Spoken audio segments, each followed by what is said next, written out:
Hi, everybody. Welcome to the As the Pagan Show. And today I have a very special guest, one of my best friends over the years, for more years than I want to, or I say sometimes. And somebody who's been very much a part of the Chicago community, especially in the early days when it was forming. She was one, like myself, we were one amongst the students that would eventually become leadership. And I want to talk to her today, and that is Melanie Silver, high priestess and has a legacy temple that she's now trying to bring back into existence, um, called Panthea. Hmm. We'll let her talk more about that. Hi, Melanie. Hi, good morning, afternoon, evening, wherever you're watching this from.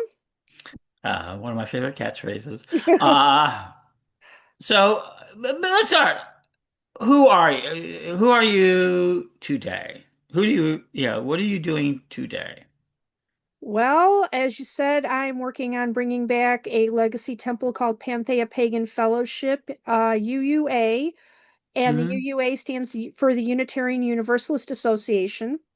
Hmm. Panthea was the very first pagan group in the UUA. We are not a CUPS group. We are not any other affiliation in any way. We are a separate organized church body, and we're trying to bring that back because unfortunately, due to some things over the years, we've lost our charter, and I'm looking to reestablish that.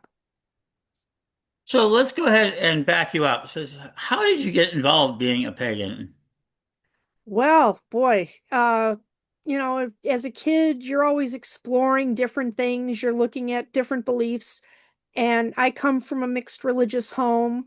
Dad was Catholic, mom Jewish, all kinds of things. I associated with all kinds of kids growing up. And this was, the very start of things, the 70s, 80s, when you're starting to explore and meet new people outside of your local Hmm. neighborhood. So religion to me wasn't a priority really because as a kid, again, we celebrated everything because of our family. We had Christmas, we had Hanukkah, we had Passover, we did everybody. So yeah, I started reading things. I started finding books. Local Hmm. library, believe it or not, at the time actually had a few pagan titles. And then, you find local bookstores. I mean, like the occult bookstore's been around, as we know, over 100 years. Hmm. And for many years, they were in what used to be called Boys Town. It's very popular, and there were a lot of coffee shops. And I spent a lot of time there, buying books, talking to people, and things got, established from there. And then we used to have, well, we still do, a paper called The Reader. I'm sure you remember The Reader, Ed. Hmm. It Oh, was, sure. I love the reader. yeah, pre-computers. This was the way to communicate amongst everybody. People would put in ads for different events and whatnot. And one day I was looking through The Reader, just trying to find something to do for a weekend or whatever. And I found an ad for Panthea. Figured, okay, fine. What is this? Looked it up.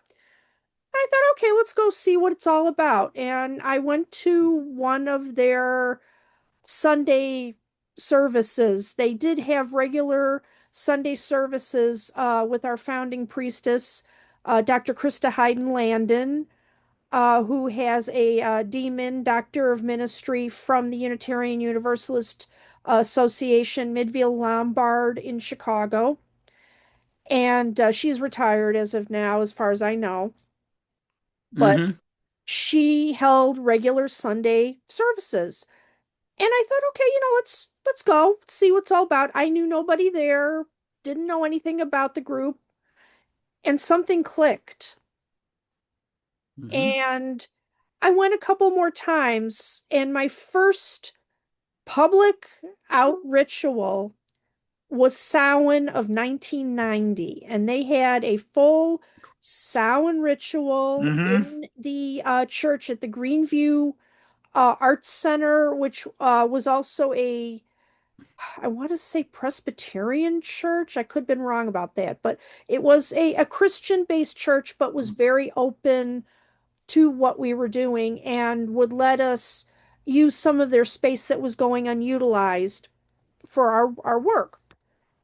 And I'd been a member ever since and worked with the group basically and until Krista left. She moved on to a different posting in a different state. And then somebody else took over the group and they ran it for a little while. And then I figured, they want to move on.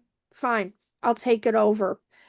I ran the group for about 10 years and basically until I couldn't anymore. I had two children at that point and it was just getting to be too much. So basically I gave everything back to the previous priest and things just kind of fell apart from there. So, as you said, I'm working on bringing us back and hopefully we'll see what happens.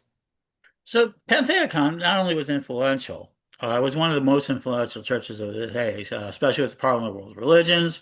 It would be involved as early members. People don't realize I was the Mhm. first pagan volunteer of the Parliament, and they started working with the Parliament in '93. They did a lot of stuff and lasted longer than most groups. You've been a big advocate because Drawing Down the Moon, the book, is really essentially about Wicca, paganism, and various aspects that it was forming. But it also was a Chicago book where you were. Mhm. You've mentioned this a number of times, and people ask, what do you mean by that? And I'm going to ask you, Drawing Down the Moon, great book. You should get it, you should read it.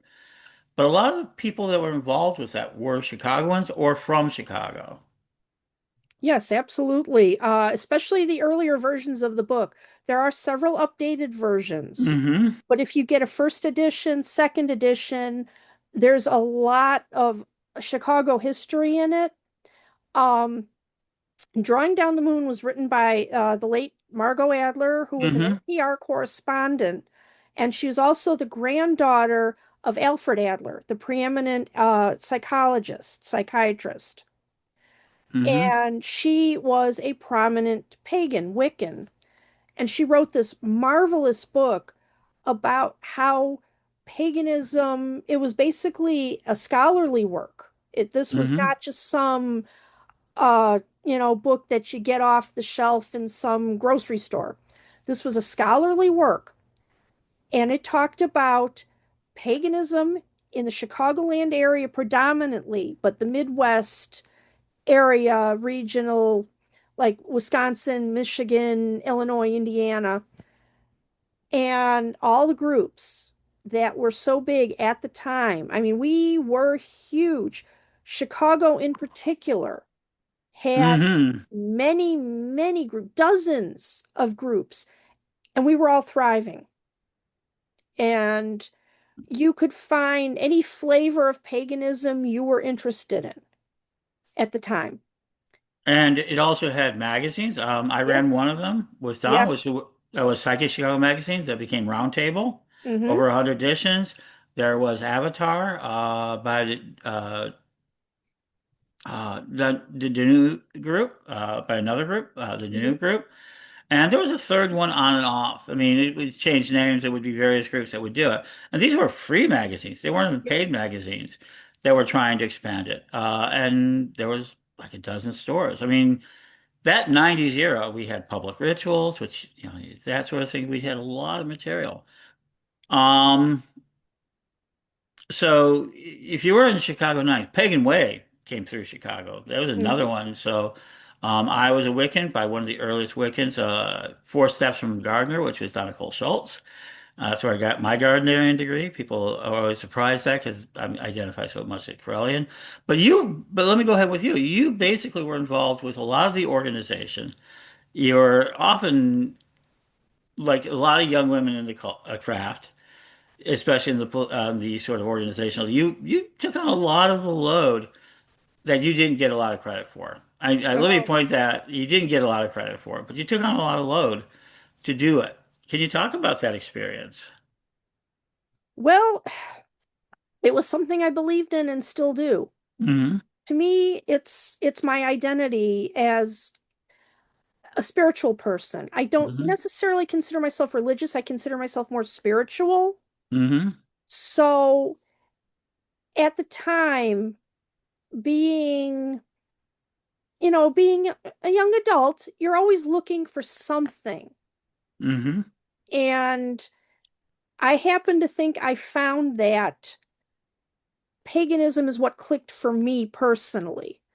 And I figured, if I'm going to do work with these groups, I need to get involved because what is the point if you don't get involved?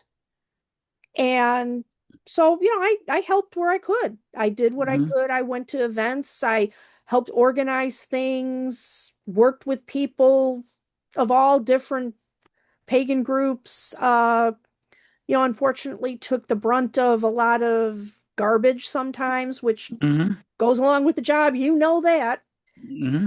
And, I mean, it's, whether or not I got credit for things is, I think, immaterial at this point. Hmm. It doesn't necessarily bother me. Um, but I'd like to think that people would think that I'm at least good at what I did and hopefully still am. Hmm. And Well, I just I wanted to help bring the community together because we were all looking for the same thing.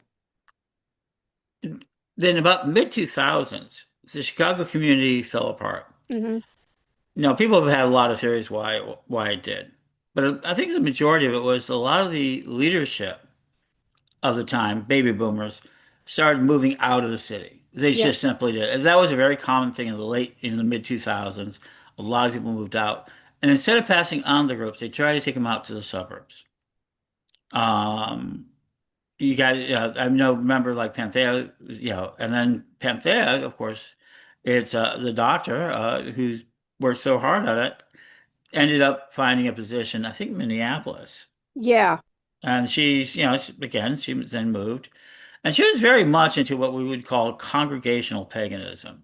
It was something that really influenced my early career, realizing that you can have a coven, i.e., a close family knitting group, which is Holy City Temple, and other groups, and that you can have a congregation, which more for us which became the Correllian tradition for us. And the idea of that really influenced Chicago because you had a lot of groups. You had a small coven at its core, but you had like Moondance. You had a lot of the groups that measured into the hundreds. But it felt that these things fell apart. Um, and now, where is the community today? I mean, where do you see your community today? I know it's rebuilding, it's doing Pagan Pride. Hmm. Well, we're still very loose knit, I think, at this point. We don't Hmm. have the group cohesion that we used to have in the community because, as you said, a lot of people moved out to the suburbs or out of state and things and are dying off. Let's face it, we're all getting older. Hmm. And a lot of people, as you said, aren't passing on the torch to the younger groups, which is very true. I live out in the suburbs, but I'm willing to do things in the city as well. So Hmm. for me, it's also a matter of people who are interested in helping out with the work.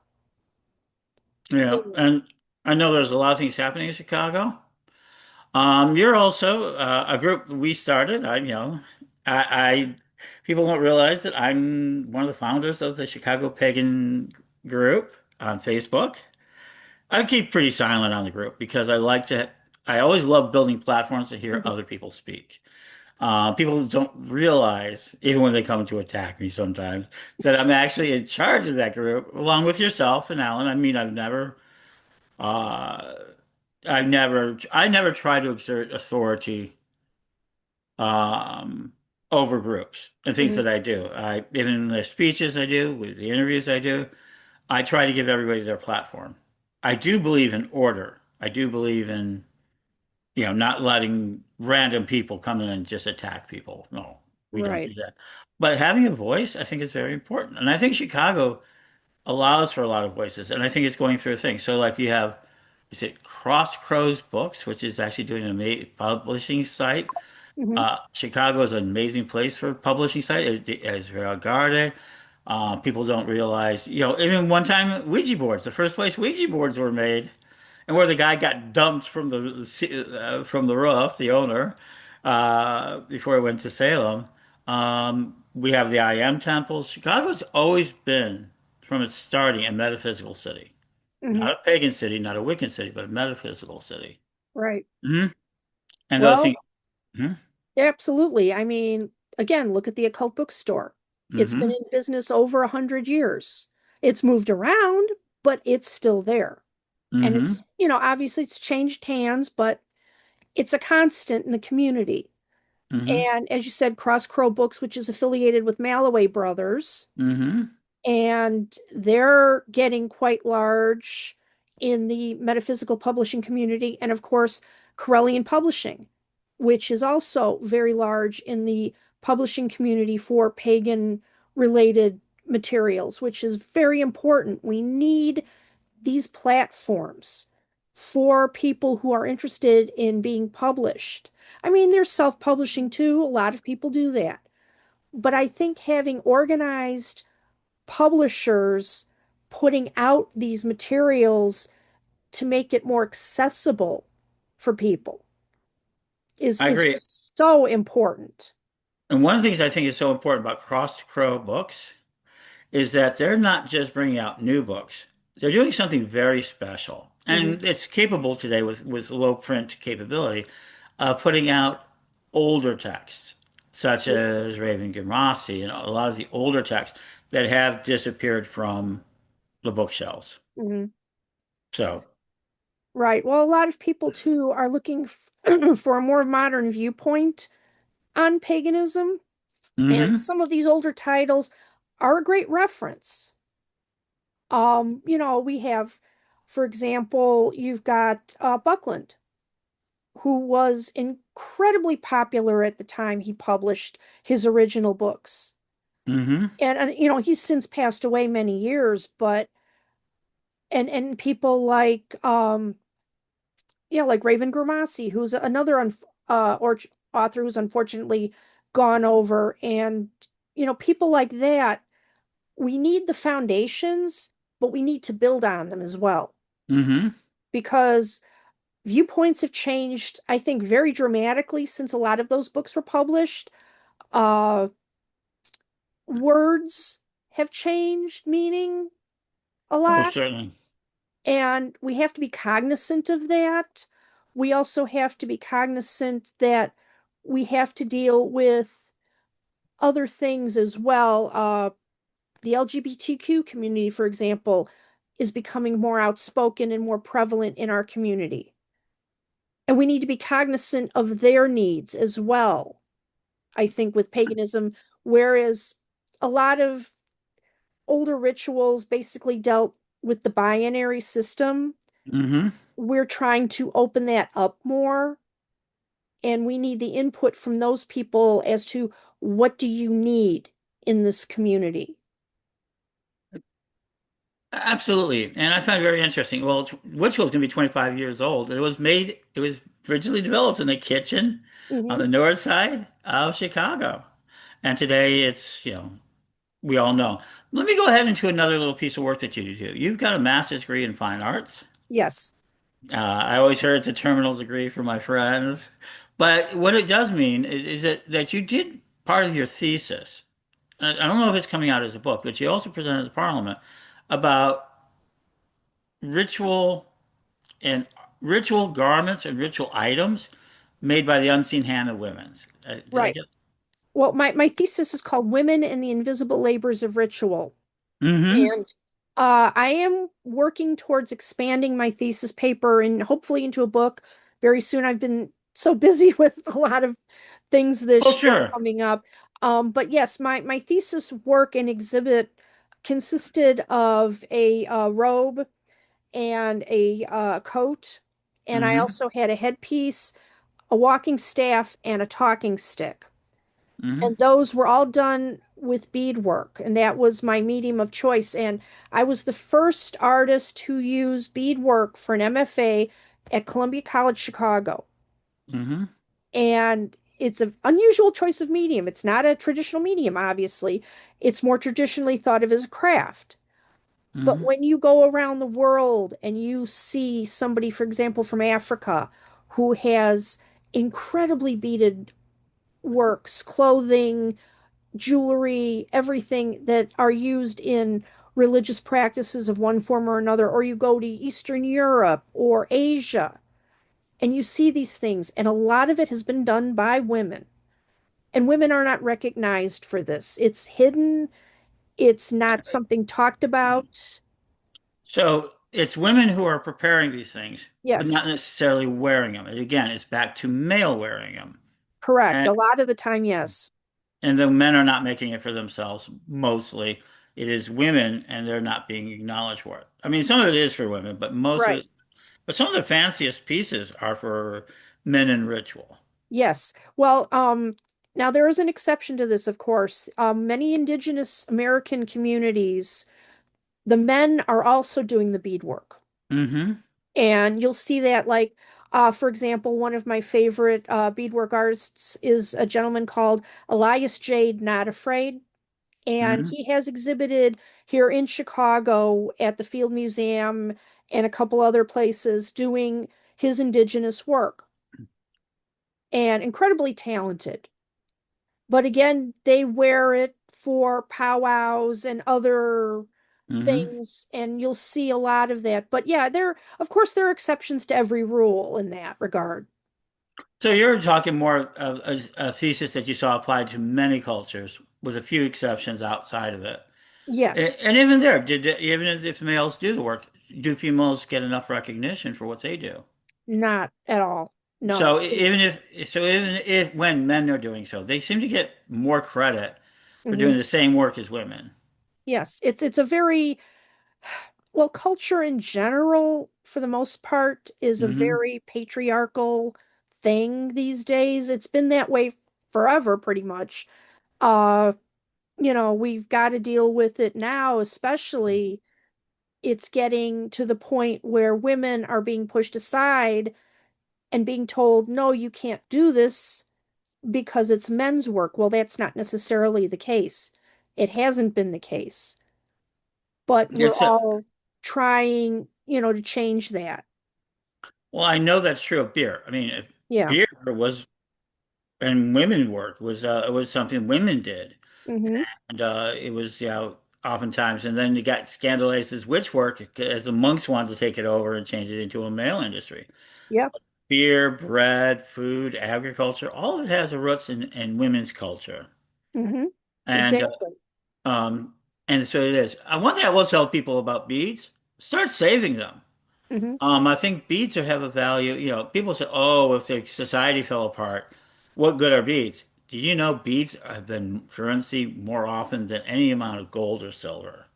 It's been used by more cultures and more places to show value, both religiously and just value in general of talent and skill. It's hard to get to. In the Americas, that was very true.